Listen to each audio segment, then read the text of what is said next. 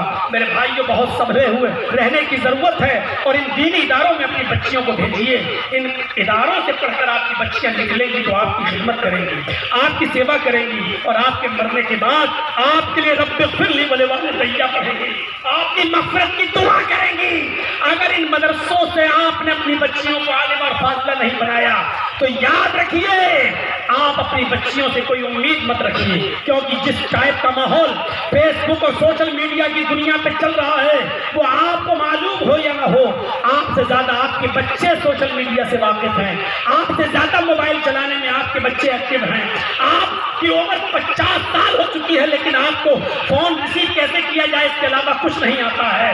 آپ کے بچوں کو سب کچھ آتا ہے کہ یہ تقریر کیسے ڈاؤن لوڈ ہو، یہ گیم کیسے ڈاؤن لوڈ ہو، یہ مووی کیسے ڈاؤن لوڈ ہو، اور چھوٹی چھوٹی بچیوں کے جو ڈانس بےہودگی کے ساتھ آ رہے ہیں، میرے بھائیوں، یہ 9-10 سال کی بچیوں کو بھی آوارہ بنا رہے ہیں۔ یہ سسٹم ایسا ہو چکا ہے، اب کورس بھی ایسا داخل ہو گیا ہے کہ جہاں C4 کنڈوم پڑھایا جانے لگے، اور ہمارے کورس میں C4 ٹیگ چھوڑ دیا جائے اور C4 کنڈوم آ جائے تو سوچ لو کہ ہماری جنریشن کو کہاں لے جانے کی تیاری ہو رہی ہے، ہماری پاپولیشن کو کہاں لے جانے کی تیاری ہو رہی ہے، اور ہمارے چھوٹے چھوٹے بچوں کی ذہنیت میں کیا گھسانے کی تیاری ہو رہی ہے۔ اب دینی مدارس کے علاوہ آپ کے بچوں کی اصلاح کہیں نہیں ہو سکتی ہے۔ خدا نہ میں دامن پھیلا کر بھیک مانگتا ہوں آپ کے سامنے، ان مدارس اسلامیہ کی حفاظت کیجیے، اپنے بچوں کو ان مدارس اسلامیہ میں پڑھائیے، اپنے بچوں کو، لڑکیوں کو اور اپنی بچیوں کو ان مدارس اسلامیہ میں بھیجیے، اور ان کو دین کا شہسوار بنائیے۔ اب یہ دین کی حفاظت کرنا بڑا مشکل ہو چکا ہے۔ میرے پیارے ساتھیوں، آپ دیکھ لو کہ ہم جیل میں گئے تو میڈیا نے کیا اچھالا، ہم جیل میں جس دھارا میں گئے وہ تو بیان نہیں ہو رہا ہے، لیکن میڈیا نے دکھایا یہ زہریلا مولوی، یہ بنگالی مولوی، یہ ممتا کا مولوی، یہ چہر اگلنے والا مولوی۔ اور غور کرو، اگر ہم نے زہری نکلا تو پورے ہندوستان میں ہمارے اوپر کیس کیوں نہیں ہے؟ ہائی کورٹ نے مجھے اسی بات پر ضمانت دی کہ جب تم کہہ رہے ہو کہ اتنا برا ہے دنگے اور فساد، تو پورے ہندوستان میں اس کے اوپر مقدمہ کیوں نہیں ہے؟ جب یہ اتنا ہی خلاف بولتا ہے تو کہیں FIR کیوں نہیں ہے؟ سرکاری وکیلوں کو بانٹا اور ہائی کورٹ نے یہ کہہ کر ضمانت دی کہ پوری فائل پڑھنے کے بعد ایسا محسوس ہوتا ہے کہ پولیٹیکل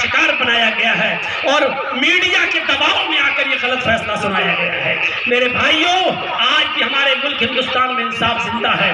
اگر ایک کورٹ سے انصاف نہیں ملتا تو دوسری کورٹ میں کچھ دیر ضرور لگتی ہے، لیکن انصاف ملتا ہے۔ تو آپ اپنے بچوں کو دینی اداروں میں بھیجیے۔ یہی چند باتیں مجھے آپ کے سامنے رکھنا تھی۔ بہت تھکا ہوا تھا، بالکل گیا تھا تھوڑی دیر، چلو کمر سیدھی کر لوں، ابھی میں لیٹا ہی تھا کہ فوراً خبر آ گئی کہ بارش ہو رہی چلیے اسٹیج پر۔ میں نہ تو کوئی ذہنی طور پر تیار تھا، نہ آنے کے بعد مجھے کوئی ریسٹ مل سکا، اس لیے میرے بھائیوں ٹوٹے پھوٹے الفاظوں میں جو بولنا تھا بول دیا۔ ہمیں اپنی محافظت کرنی چاہیے، اسلام کو بچانا چاہیے، اپنے بچوں کو دین سے جوڑنا چاہیے، عبادت اللہ اور اس کے رسول کی مرضی کے مطابق کرنا چاہیے۔ ہم دعا کرتے ہیں بار الہ ان مدارس اسلامیہ کی حفاظت فرما، اے اللہ ہمیں عبادت شریعت کے مطابق کرنے کی توفیق عطا فرما، اپنی عقل کو ناجائز دخل دینے سے ہمیں بچا لے۔ بار الہ جب تک تو ہمیں زندہ رکھ، اسلام کو زندہ رکھنا، اور جب ہمارا خاتمہ ہو ایمان پر ہمارا خاتمہ فرمانا۔ وما علینا الا البلاغ المبین، وآخر دعوانا الحمد للہ رب العالمین۔ السلام علیکم ورحمۃ اللہ وبرکاتہ۔